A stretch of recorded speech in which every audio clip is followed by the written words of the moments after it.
I've never seen anything like this project in Washington State. So let me tell you why I'm going to be volunteering for the rest of 2022 on the Let's Go Washington project, and why I hope you do as well.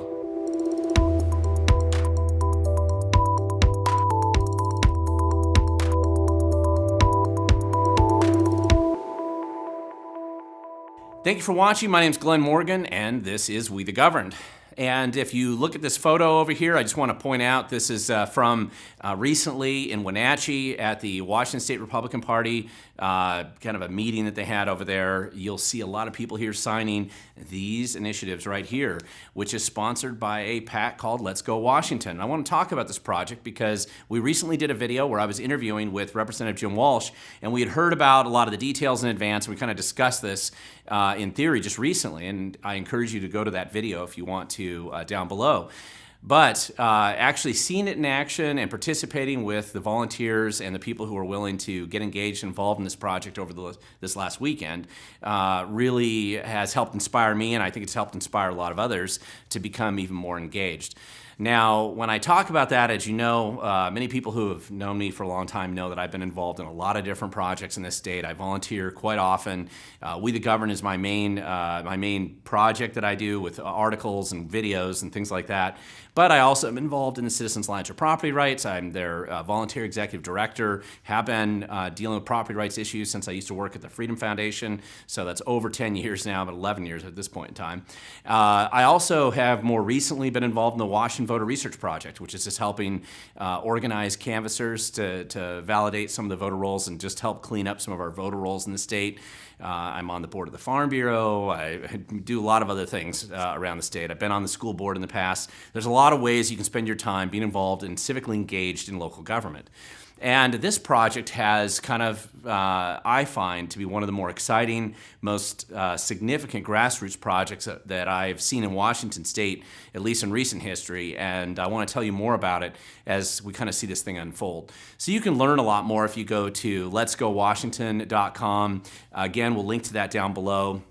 Essentially what it is it's an effort to put together about 11 different initiatives, citizens initiatives, to the legislature that would be very logical, very rational things that should be done, should have been done a long time ago probably, but things that the legislature can approve if they get a majority of sane people in the House and the Senate, which, like I've said in previous videos, that looks like a distinct possibility for next year, assuming the red wave that's going across the state right now, assuming that actually results in electoral change, which I am going to be doing some future videos on the different election races that around the state. But if they do, these are the types of initiatives you can basically, the people, if we get enough signatures, can basically hand to the legislators in January of next year, and they can sign these, and Governor Inslee cannot veto them. So let's talk about what this project really is, what these initiatives are, with a little bit more specificity. Again, if you want to see any of the details, just go down to their website. They actually post each initiative there, and it's laid out kind of very similar to how I have their front page that you see right there. And I think it's important to look at these initiatives because you have to see which ones they are. Now, on the front page here, you can kind of see it here. This is I-1474, Restore Police Pursuit. Don't let the bad guys get away. This is ridiculous that we even have to talk about it, but this is about allowing the police and having an ability to actually go out and chase bad guys again. Make hard drugs illegal, I-1510. This really has more to do with a recent Supreme Court case decision in Washington State. And mainly this is giving the police the ability to have people that are caught committing crimes or with a lot of hard drugs on them. This gives them ability to actually send them into treatment rather than going to jail. This is actually kind of an important piece of one of the tools that law enforcement needs in order to restore some level of civic accountability, particularly in places like Seattle and Olympia, Bellingham, places like that, where things have just gotten significantly out of control in the state. And again, there's 11 of these, so let's talk about some of the other ones. Keep guns from criminals. This is actually what this really does, especially if you're a Second Amendment guy like I am, this basically says that all of these recent pieces of legislation that have been passed in this state, whether that be the billionaires or others who have and trying to take away our Second Amendment rights.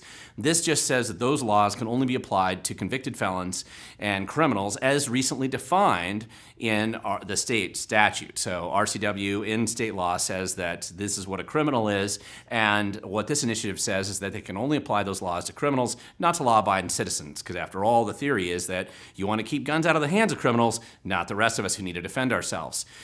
Secondly, another one here that I want to start adding to is addressing the cost of living. There's a number of these that address the cost of living, and this is I-1475. This is an interesting one because what this does, this was actually based on a Democrat initiative originally, or a piece of legislation that, of course, they didn't really want to pass. And this cuts the sales tax. So the state has a sales tax rate of the 9% you pay. 6.5% of that is from the state. The rest of it is from local governments. This cuts that down 5.5. It just reduces the cost of everything you buy in the state of Washington. So that's exciting. That's a good way to reduce cost of living, especially in these times where costs are going up every single month, it looks like. So the other one that I like is I-1508. Anybody who's filled up their gas tank recently will love this one because this essentially cuts the state gas tax by 24.7 cents, which is 50% of the current state tax rate. Now, if you don't think they can deal with the transportation costs, you're wrong. We can easily look at that budget and cut the gas tax by half, double the amount we spend on roads and bridges today, and they'll still have billions of dollars to waste and squander, which is something that our government does best. So, but at least this is a step in the right direction, reducing the costs to average people. There's I-1509. I really like this one. This was actually based on a Senator Braun bill that was drafted and didn't go anywhere in the legislature last cycle. This was a property tax exemption, which means it makes home ownership more affordable by particularly for lower income people, because it reduces the property tax exemption. It creates an exemption for the first $250,000 of value, which means that if especially lower income people or lower valued properties, for the state portion of the property tax, it reduces your tax burden. Finally, repealing the capital gains tax, which has recently been passed, and of course, mainly it was passed because there is no greed worse than government greed, and if there's one thing government wants to do is take as much of your money and squander it as fast as they possibly can. I really like those. Those are reducing cost of living. Then there's a final series of these initiatives that round out the category of initiatives that they're pushing at Let's Go Washington, and that is the I-1480, which is Emergency Powers Review. Many people like this. We've done a lot of videos about Inslee's abuse of the emergency powers. Whole process now, we're in day 850 or something of the endless emergency that Inslee has declared in this state. This puts some constraint on that, makes it 30 days or less, makes it so that it's county by county, so they have to go back and review it, makes judicial review of those emergency situations in that county. It really restrains the abuse that Inslee has imposed on us with this endless emergency. I-1495, this one's for curriculum transparency. After all, why keep our curriculum secret from the parents? This requires school districts to actually post the curriculum up so the parents could actually see it in advance and download it without having to file records requests.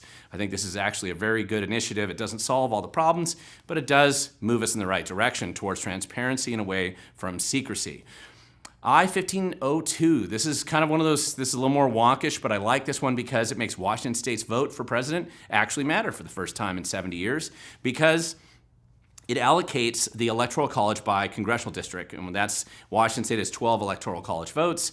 The winner of the state still gets the top two for the Senate, but for each of the races, each of the congressional districts, each of the congressional districts, they get one Electoral College vote assigned. What this means is that for the first time in modern history, both parties will have to campaign here for president because they'll be able to get Electoral Colleges from allocated to them from Washington State, Democrats and Republicans. So it puts us back on the map, makes our vote actually matter for president. And finally, but not least, I-1505. And this is a small step in the right direction for bipartisan review of election results. And this just institutionalizes a simple approach where both parties can pick certain races and certain precincts to audit and double check that those precincts were counted correctly. This is doesn't solve all the problems. Many of you know I've been working on this issue for a long time, but it doesn't solve all the problems, but it introduces just another check and balance in the system, and it creates a process that we can actually formalize so that people understand how it works and will add some level of improvement, I think, in the election integrity process. Now, I know what you're thinking. I know it, because this is what the political establishment thinks as well, and that is that this is entirely impossible. I mean, after all, look at this. These packets are out here, and you're going to have to sign one, and you're going to have to get somebody to sign the second page, and they're going to have to sign the third page. They're going to have to sign all 11 if you're going to get all 11 passed.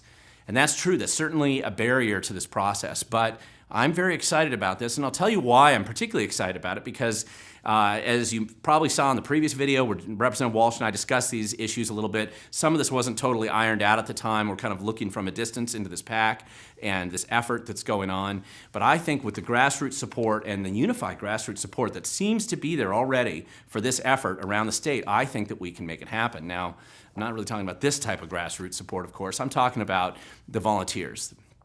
These are the people that make it happen. This isn't going to be hiring a bunch of paid signature gatherers out there in front of Walmart trying to collect these signatures. This is going to be done because a lot of grassroots people in Washington like a lot of these ideas.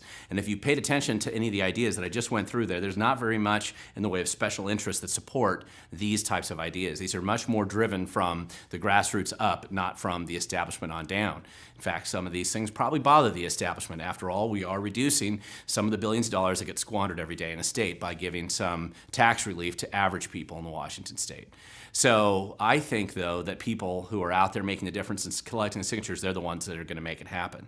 Now, the question is, who's funding this? I always like it when people ask these questions because, as you know, I have spent plenty of time trying to teach people and educate more people in the state of how to use a Public Disclosure Commission website. And I encourage you to go there and look. The primary PAC on these, and it's listed right down here at the bottom, is Let's Go Washington. It's a PAC sponsored by, the primary donor is Brian Haywood. It says that right down there. The reason why it has to say that is that if that donor has given more than 80% of the money for the PAC, they have to identify themselves as such right there, and that's where it is. And you'll see it on whatever their marketing material is, and you'll see it on their website as well. So Brian Haywood right now is he's been a relatively well-known donor in the Republican Party side of things for a while. As much as these should be all pretty mainstream ideas here, at least based on any kind of surveys that I've seen, 80%, 70% of the population is generally going to support almost all of these. However, somebody has to get the ball rolling, and one thing that makes it very different when you're trying to run a grassroots operation is if you don't have to spend a lot of your time going out and fundraising all the time. Instead, you can spend your time just going out and collecting signatures and trying to make this thing happen. Because there is some money behind it to get it going initially, that makes a big difference. And so that's who's behind it. There's also another PAC that's been set up, Restore Washington. You'll see them also, I think, doing the same thing. You can also go to the PDC again and find out who's funding them. That is important, and I think you should always pay attention to that. Who's funding them and how are they spending their money? Again, though, this is what I think makes it possible. If you have as many people as I've seen come together all at once and be willing to do something like this, then I think that that's how you make a project that would otherwise seem pretty daunting and pretty difficult. That's how you make it happen. One of the ways, just from a practical standpoint, that I expect to kind of volunteer and help out on this is that you need to organize events to sign this. Sitting down, as you saw from that earlier photo, is just the easier way of going and signing this. It takes about 10 minutes when you time people, 10 to 15 minutes, depending on whether they're slow or fast and how they write out their address here. But 10 minutes, 15 minutes for freedom is not too much time to commit. And if you put on events focused on getting these things signed, I think you'll get a larger number of people coming through and get them signed. Again, it's a fairly steep lift. You have to get a lot of signatures. They about 325,000 is what's required by the state, 400,000 to be safe, and they have to turn it in by the end of December. So it's about a 5-6 month window here to get all this done. Now, who doesn't like it? Now, this is obvious, and sometimes you're best known for those who really oppose it. And Inslee, of course, is number one, because one of the main reasons why he really doesn't like this is that if we're successful and get all these signatures and turn them in the Secretary of State's office, they're obligated, that lands on the legislature's desk in January, maybe February, depending, there's some administrative timeframes there, and they sign them into law, Inslee can't veto it. And if there's one thing we know, Inslee likes to wield that veto pin, and he really does not like it when we restore freedom or tax dollars back to the people. That's one thing he hates. So he's not going to like any of these ideas, and that's why we're given a hopefully very new looking legislature this next cycle with the opportunity to have some wins. Inslee doesn't like it. Inslee's not alone. The bureaucrats don't like it because certainly some of these cut down on some of their abusive efforts that they've had in the state. A lot of bureaucrats, a lot of bureaucracies have loved this endless emergency, especially the Department of Health and others, where they can just run roughshod over everybody in the state. L&I, Department of Ecology, turning the front yard into garbage dumps, as I've documented before. All these agencies aren't going to like it because it does restrain and restrict some of their power and some of their money, which ultimately is the other reason why the special interests who are going to oppose this are mostly going to be the grant grifters and those who basically subsist on taking your cash, your tax dollars, and using that to hurt you more or just at least squander it for their own purposes. So there's some obvious established special interests that are going to oppose this, which is why I think a lot of good people will support it. Now, I'm going to tell you it's not bluebird butterflies and sunshine. This isn't utopia. These aren't perfect solutions, but these are partial steps in the right direction. One thing I like about how Let's Go Washington set up their website is if you have other ideas for initiatives like this, you can go there and you can add those in. And if they're successful this year, my guess is they'd probably be doing this again in the future. So it's other ideas that they weren't able to get on the agenda for 2022. But also, it's a lot of work. It isn't just because somebody comes up with a good idea. The execution of this idea is the important thing. It's volunteers like you and I and others that are going to be going around the state, collecting lots of signatures, working to put on events, working to make all this stuff work. That takes a lot of energy, a lot of focus, it's just a lot of work. It really does. It takes a lot of time. So it isn't bluebird butterflies and sunshine, as I've discussed in the past. So the rainbows is not the perfect utopia, but this does move us in the right direction. In fact, a lot of times I just describe it basically as just a ray of sunshine coming through for those who feel very much down on what's happening in the economy, what's happening at the national level, even what's happening at the state level. These are the kind of things that you can do. This is the kind of thing you can do as an activist, as somebody who wants to be involved, good civic engagement, do something like this. Join with me, be a volunteer on this project. I love this kind of grassroots stuff, and I love it when it's been a thoughtful project that's been put together by a lot of capable people. It's interesting, even a lot of freedom and liberty groups that don't get along with each other, or sometimes even fight each other, are all generally on board with this idea because they recognize the value of what this represents. And frankly, a lot of the people running for office right now who want to make a difference in Olympia, they recognize that if these come and land on their desks, it gives them the ability to have something that's veto-proof. Guaranteed wins if you elect good people in Olympia who actually want to make a difference and help move the state in the right direction. So if you want to learn more, please feel free to go down below, go to some of the links that I put there, go to wethegovern.com if you want to learn more. And I'll try to do some more videos about some of the details on this as we move forward. So make sure you subscribe if you haven't subscribed yet. Make sure you sign up for my website so that I can get notices sent out to you that way as well. Either way, you know that my videos are oftentimes shadow banned, so whatever you can do to share this with others will also be helpful. And I'm excited. So let's go Washington. I just love that name. I love this idea. And just remember that if you want to make a difference, you have to get involved because the future belongs to those who show up.